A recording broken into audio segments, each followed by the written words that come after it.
Mohamed Bajrafil est docteur en linguistique, docteur de l'INALCO, de Paris 7, excuse-moi Mohamed, tu vois, c'est toujours avec les amis qu'on fait les bourdes.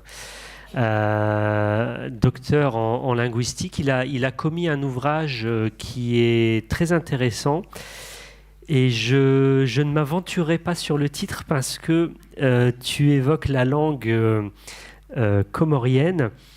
Et je te laisserai donner l'intitulé exact de cette langue, car je risque de faire une énorme bourde en la citant. C'est également un acteur engagé. Il est imam khatib, c'est-à-dire qu'il s'occupe du prêche à la mosquée d'Ivry, Ivry-sur-Seine. Et il est connu pour... ses interventions auprès du grand public, et les conférenciers et les intervenants de cette fin d'après-midi ont tous un ancrage effectif de terrain et donc ils pourront s'exprimer à plus d'un titre. Son intervention est intitulée « Revivification de la diversité juridique musulmane ou l'arme de destruction massive du statisme intellectuel ». Je lui laisse la parole.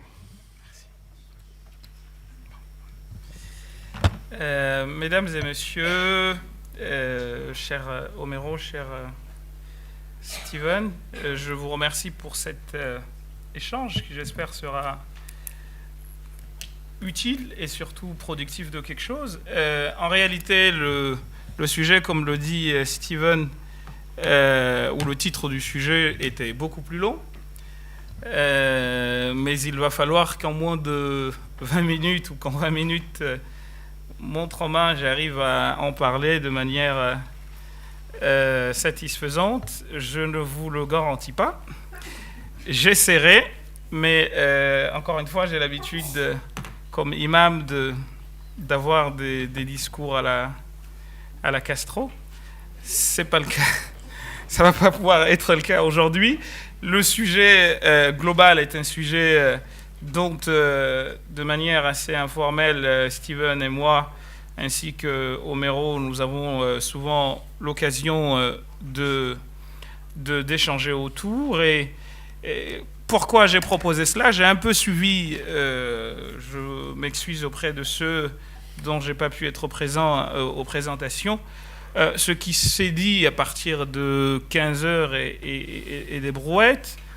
Et je m'inscrirai dans la continuité de ce que disait à la fin Madame Lamrabet sur l'idée, et c'est de cela que vient le titre de mon intervention, sur l'idée que quand on échange avec des fidèles, quand on échange avec des musulmans, on ne peut pas venir de nulle part et leur dire « je vais vous imposer » ou « on va vous imposer » une manière de voir les choses. Je pense que si on veut lutter contre ce statisme, il faut aller, parce que statisme il y a, et je pense qu'il y a un accord quasi commun sur le fait qu'à partir de 656, c'est-à-dire ce qui correspond en histoire à la chute de Bagdad, on n'a pas parlé de comment dire, de mouvement de manière plus ou moins généralisée quant à la progression de la chose dite fiqhique, pour ne pas dire charaïque, comme le dirait notre collègue Éric Chaumont. Il n'y a pas eu de progression de ce point de vue-là, et la plupart de ceux qui ont eu à traiter de ce qu'on appelle tarikh ou tashri', l'histoire de la codification, nous disent qu'à partir de là, on est plutôt dans un mimétisme, etc. Et ce qui me pousse à dire que, quand je pars de mon expérience personnelle, quand on parle avec des fidèles, de cette nécessité de relire les textes à la lumière de notre contexte, eh bien, si on leur parle à partir des seuls paradigmes d'aujourd'hui, très rapidement, le débat est clos. Alors, j'ai suivi avec intérêt l'intervention de notre ami Hicham Abdelgawad. S'agissant des jeunes, il se trouve que moi, en tant qu'imam, j'ai pas seulement en face de moi des jeunes, où les jeunes que j'ai, ils ont déjà reçu plus ou moins une instruction religieuse qui souvent est déjà construite sur des acquis, ou plutôt ce que j'appellerais en arabe des musallamat, des choses qui sont considérées comme intouchables, et cela va jusqu'aux choses les plus vraiment futiles qui soient, et qui sont présentées comme ne pouvant pas faire l'objet de débats, raison pour laquelle je trouve, et c'est en tout cas ce que moi je me propose comme voie pour amener les gens à la nécessité de relire les textes à partir de notre contexte, je les emmène, n'est-ce pas, à revenir à cet éclectisme qui a caractérisé les premiers siècles de l'islam. Pourquoi ? Eh bien, et ce sera mon dernier point là-dessus, c'est que quand on relit l'histoire, quand on regarde l'histoire ou la naissance de ces écoles juridiques, parce que je vais rester essentiellement dans le domaine du fiqh, de la jurisprudence musulmane, eh bien on s'aperçoit que, je vais peut-être m'inscrire un peu en porte-à-faux vis-à-vis de ce qui a été dit tout à l'heure, on s'aperçoit que le fiqh c'est quelque chose de wada'i, c'est quelque chose de conventionnel. Et quand on parle de droit positif, on a tendance à opposer le droit positif au fiqh, alors qu'en réalité, il y a une manière. Alors les conclusions ne sont pas les mêmes selon que l'on s'inscrit dans un droit ou dans un autre. En revanche, même si je n'établis pas d'équivalence, il y a une chose sur laquelle il faudrait que tout le monde arrive à se mettre d'accord, c'est que le fiqh, c'est pas révélé. Et ça, c'est quelque chose qui est admis de tous. Le problème, c'est qu'aujourd'hui, cette question ne peut même pas être discutée. Le fiqh est aujourd'hui vécu comme quelque chose de révélé. Alors, pour lutter contre ça, il n'y a rien de mieux de mon point de vue que de procéder de trois manières. La première chose, c'est de procéder à ce que moi j'appelle l'humanisation des imams. C'est quoi ? Les humaniser, c'est pas les désacraliser, j'aime pas ce mot. C'est plutôt de raconter leur vie, ce qu'ils ont été réellement, non pas de manière panégyrique comme ça existe. Si vous regardez Tabaqat al-Shafi'iyya de l'imam al-Subki, on vous parle de l'imam al-Shafi'i comme quelqu'un qui conversait avec les anges. Et si vous inscrivez la personnalité dont vous voulez critiquer les propos dans une position pareille, c'est pas possible en fait. Sauf que le fidèle avec lequel j'échange, il voit al-Shafi'i comme tel. Et je vous raconterai une anecdote personnelle. Quand j'étais jeune adolescent, je devais avoir 11-12 ans, mon père m'avait enseigné un livre qui s'appelle Bouryatul Mustarshidin, d'un monsieur qui s'appelle Shatri, qui est un grand savant yéménite de l'école shafi'ite, dans lequel il s'évertuait à démontrer par A plus B que les 4 imams des écoles juridiques sont tous venus de prédictions prophétiques. Donc il y a un hadith qui nous parle de l'arrivée de l'imam Abu Hanifa, de l'imam Shafi'i, de l'imam Malik et de l'imam Ahmed. Et quand tu as ça dans la tête, tu dis mais c'est une personne dont le propos ne peut guère être discuté. Et ça c'est vraiment problématique en fait, parce que c'est la manière dont, malheureusement, jusqu'à maintenant, même dans les universités plus développées parmi les universités islamiques, les choses sont enseignées ainsi. Et à partir de là, il ne faut pas attendre que le musulman lambda accepte que l'on remette en cause la parole des Shafi'i. Et je vais vous raconter une anecdote assez intéressante que j'ai vécue dans ma mosquée. C'est qu'un jour, dans un cours magistral comme ça, où il y avait je ne sais plus combien de personnes, 200 ou 300 personnes, je me suis mis à présenter des avis que souvent je choisis pour provoquer la discussion. Et j'ai pris l'exemple de l'imam al-Nawawi.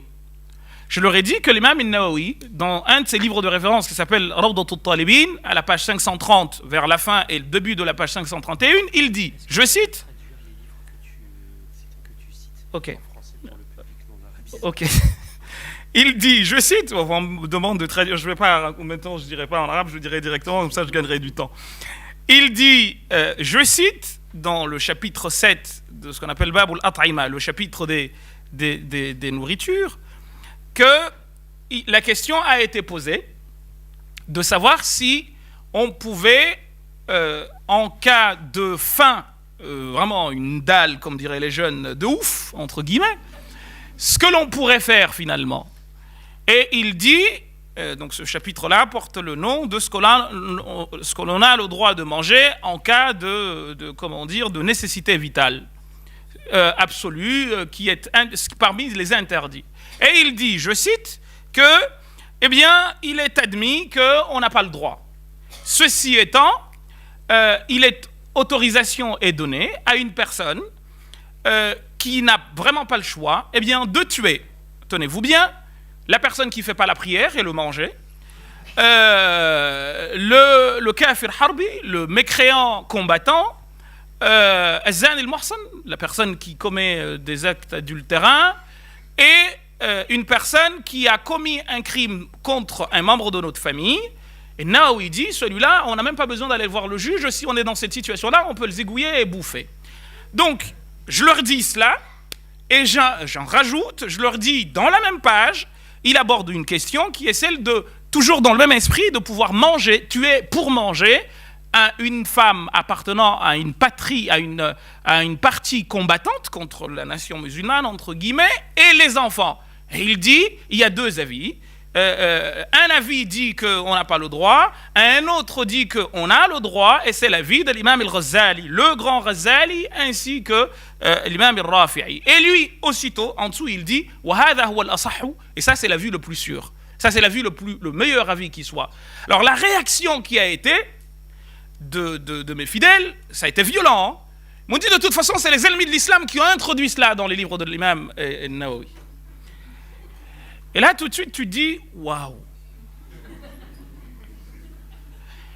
Et le problème, c'est que j'avais pas le temps de développer cela et de montrer que, en réalité, moi, je ne m'inscris pas au risque de vous surprendre. Autant la vie aujourd'hui me choque, autant je me dis qu'à l'époque, Nawawi, juste pour vous situer, il est né en 632 de l'Hégire, il est mort en 677, donc entre Nawawi et nous, il y a à peu près aujourd'hui 800 ans.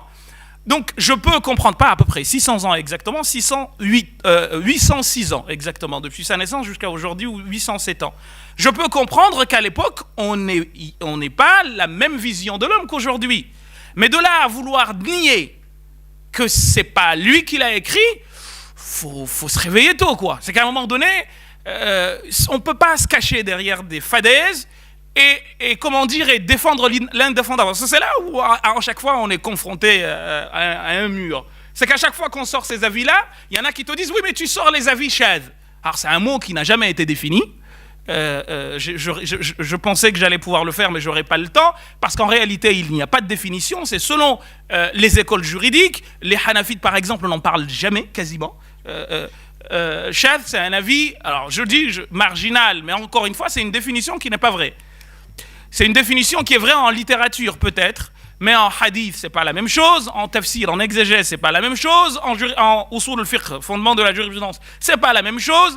Je veux dire, mais pourtant c'est balancé à tort et à travers. Mais bon, je ne reviendrai pas là-dessus. Donc, humaniser les imams, pour vous revenir à mon propos, c'est d'aller vraiment, de porter cela à la connaissance de tous. Permettre par exemple aux gens de savoir que Shafi'i, pour certains, il a été tué par les Malikites.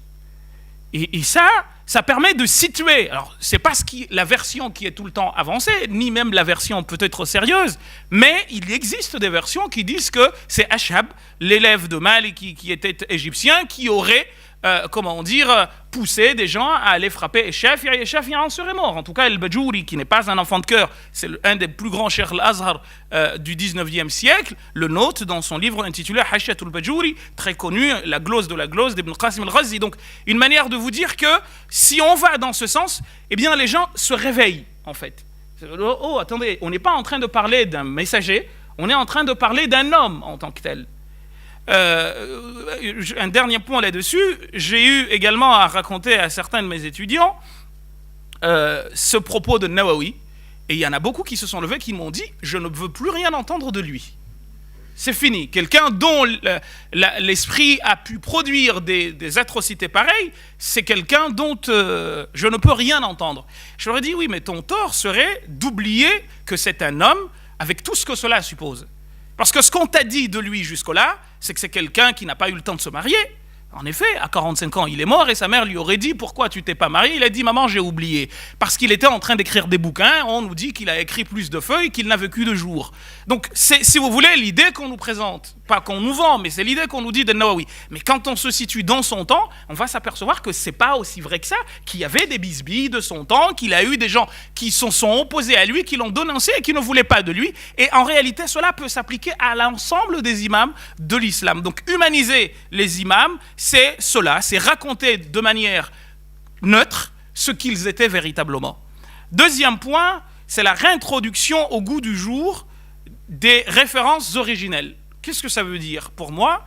Ça veut dire pour moi que quand, je disais à un ami juste avant de venir, que quand on se limite par exemple à 450 de l'hégire, et on descend jusqu'à la première année de l'hégire, je mets 450 pour introduire El Ghazali dedans, parce qu'il est né en 450 après l'hégire. Quand on va dans ce sens-là, eh bien on s'aperçoit qu'en réalité, tout pouvait être discuté. On pouvait discuter de tout. Mais vraiment, sans aucune limite. Et quand je vous dis sans aucune limite, c'est que je suis en train d'écrire un livre, justement, que j'ai intitulé « Épître à un jeune musulman de France », et j'aborde cette question de qui est le mécréant. De toute ma vie en formation en droit musulman, j'en ai passé près de la moitié de ma vie de ce que j'ai aujourd'hui, on ne m'a jamais donné cette idée. Mais il y a des théologiens musulmans, comme Al-Ambari, qui soutiennent qu'à partir de l'instant où l'homme, quelle que soit sa foi, il se lance dans la quête de Dieu, eh bien celui-ci, il n'ira pas en enfer. Mais ça, on ne me l'a jamais dit, ça. On m'a appris plutôt l'apologétique qui me dit que le musulman est le meilleur et le reste à la poubelle. Donc, remettre ces notions-là au goût du jour. Al-Ghazali, dans Faysal al-Tafriqa, il tient un discours pareil. El-Jahiz a eu un discours pareil. Une manière de dire qu'en réalité, quand on enseigne les premiers livres, eh bien, on va s'apercevoir, par exemple, que Shafi'i, dans Mukhtasar al-Muzani, a dit « Ne me suivez pas ». Et il en va de même pour l'ensemble des 4 imams fondateurs des écoles juridiques. Sauf qu'au 6e, 7e siècle de l'Hégire, je parlerai ici des Shafi'ites, vous avez un monsieur qui s'appelle Ibn Salah, qui est venu et qui a dit « Personne n'a le droit de sortir au-delà des 4 écoles juridiques ». Donc c'est ce qui m'a poussé à dire que si on descend, on s'arrête à 450 et on descend, je peux vous garantir que toutes les questions sont abordées. J'entends parler de l'imama de la femme, que la femme soit imam ou pas. Enfin, c'est devenu, on l'agite comme je ne sais quoi. Mais Abu Thawr, c'est un des grands disciples de Shafi'i d'Irak. Mais il soutient qu'une femme peut être imam devant des hommes. Mais quand tu viens, on te dit ça, shadh. Oui, mais dans ce cas, définissons c'est quoi shadh. Je n'ai pas d'opinion particulière que la femme soit imam ou pas là-dessus. Je ne sais pas ce qui va me nourrir ou pas me nourrir. Mais c'est juste pour que vous compreniez que quand on n'enseigne pas les livres originels, mais on enseigne les glosses des glosses, parce que depuis 656, c'est ce qu'on fait. On répète la même chose, alors que jusque-là, 450 et le Ghazali, par exemple, ils ont des choses, mais d'un courage incroyable. Au-delà, ça commence ça s'endort, un peu ce qui se disait ici, taisez-vous, tout a été dit avant nous. Et on va même trouver des tentatives de gens comme l'imam Suyuti, qui lui est mort en 911 de l'Hégire, qui va dire, mais non, il faut que nous relisions les textes. Et lui, il dit, moi je ne suis pas chafi'ite, c'est Shafi'i qui est d'accord avec moi. Et à partir de là, on s'aperçoit que ça existe dans les traditions musulmanes, cet esprit de culture. Et je vous garantis qu'on aura peut-être l'occasion d'échanger autour de cela, mais je ne vois rien de nouveau. Toutes les questions qu'on aborde aujourd'hui, je peux vous garantir qu'elles ont été entièrement abordées avant 450 de l'Hégire. Le problème, c'est que cet héritage-là, le musulman lambda ou même le savant, en tant que tel, il n'y a pas accès. Et du coup, qu'est-ce qui se passe? On est en train de lire ce qui a été dit, etc., etc. Donc je ne commente pas l'essence, mais je commente le commentaire de l'essence. Et bien entendu, plus on s'éloigne de la source, plus bien entendu, il devient difficile de dire des choses qui tiennent la route de ce point de vue-là. On me demande de conclure, et ce sera mon troisième point, c'est la présentation de la nomenclature. Qu'est-ce que j'entends par là? C'est présenter la nomenclature juridique, c'est-à-dire quoi? C'est-à-dire que sur une question, je ne pense pas qu'il soit encore de bonne loi, en 2017, de continuer à enseigner une seule école. Pourquoi? Pour une raison très simple. Une anecdote qui vient de se produire aux Comores, il y a à peine 2 semaines, pour l'Aïd, l'Adha. Qu'est-ce qui s'est passé? L'État comorien a fait mentionner dans sa constitution, comme le Maroc, qu'il est de rite chafi'ite. À partir de là, qu'est-ce qui se passe? Donc toutes les décisions qui vont être prises seront à la base du chafi'isme. L'Aïd, nous on l'a fait ici le vendredi, le 1er. Sauf que eux, les chafi'ites, se sont distingués des 3 écoles sur la base de ce qu'on appelle le ru'ya al-mahalliya, une vision locale. Donc les chafi'ites, les Comoriens chafi'ites ont vu la lune un jour après les Saoudiens. Sauf qu'il y a Yawm Arafah, le jeûne du jour de Arafah. Et eux, le jour de Arafah, c'était le jeudi. Or, le jour de Arafah correspond généralement au 9e jour. Donc le 10e jour, c'est la fête de l'Aïd. Il y a des Comoriens qui ont dit, attendez, nous on fait l'Aïd le vendredi. Mais le gouvernement comorien, chafi'ite jusqu'aux os, a dit non, le samedi. Résultat des courses, à l'heure où je vous parle, il y a eu des condamnations allant jusqu'à 1 an d'enfermement. Pourquoi? Parce qu'encore une fois, le problème se pose à ce niveau-là. C'est qu'à partir de l'instant où on enseigne un fiqh dans un coin qui n'est plus fermé parce qu'il n'y a plus de frontières, il n'y a que les réacs et ceux qui ne comprennent pas le monde dans lequel nous vivons qui s'inscrivent encore dedans. Les gens qui sont sur le mont Arafah, ils ont Twitter, ils ont WhatsApp et ils se filment. Il y a 10 ans, ce n'était pas possible. Donc on pouvait ne pas savoir que c'est le jour de Arafah. Mais aujourd'hui, c'est plus possible. Donc, mon oncle qui est le moufti, je lui dis, mais tonton, vous ne tiendrez pas longtemps, vous allez mettre tout le monde, les jeunes, vous allez les mettre tous en prison, parce qu'ils ne vont pas vous suivre dans cette manière de voir les choses. Le souci, c'est qu'aujourd'hui, et c'est mon dernier mot, c'est qu'on voit même en France, et c'est ce qui pas m'inquiète, m'amuse un peu, parce que j'étais dans cet état il y a 20 ans, c'est que je vois des gens il y a des petits mouvements qui se font même sur Internet, le Facebook de l'école chafi'ite, le Facebook de l'école hanafite, le Facebook de... Alors que justement, il n'y a plus de frontières, donc comme il n'y a plus de frontières, il n'y aura plus de frontières intrascolaires, pour dire intra-école, et à partir de là, ça ne peut pas continuer. Donc, tout ce que je vous ai dit là avait pour but de dire que on peut partir de l'héritage et appeler vraiment à une relecture, à une réforme. Encore faut-il que ceux auxquels on s'adresse soient préparés à cela. Et pour cela, je pense qu'il n'y a rien de mieux que la revivification de la divergence. Je vous remercie pour votre attention. Et voilà.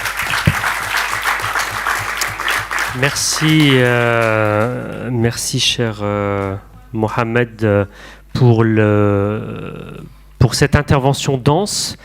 Dans laquelle tu as soulevé 3 points qui sont importants et qui touchent à un aspect qui fait beaucoup polémique sur les réseaux sociaux musulmans, relatif justement à ce que j'appelle moi personnellement la sacralisation des sources et des personnages, dans le sens où il y a un argument qui est opposé à ces nouvelles interprétations et ce plaidoyer que tu viens de faire, dans le sens où certains parmi les théologiens ou les prédicateurs considèrent que cela porte atteinte au droit musulman tel qu'il a été codifié. Je pense que ça sera certainement un objet de discussion après les autres interventions.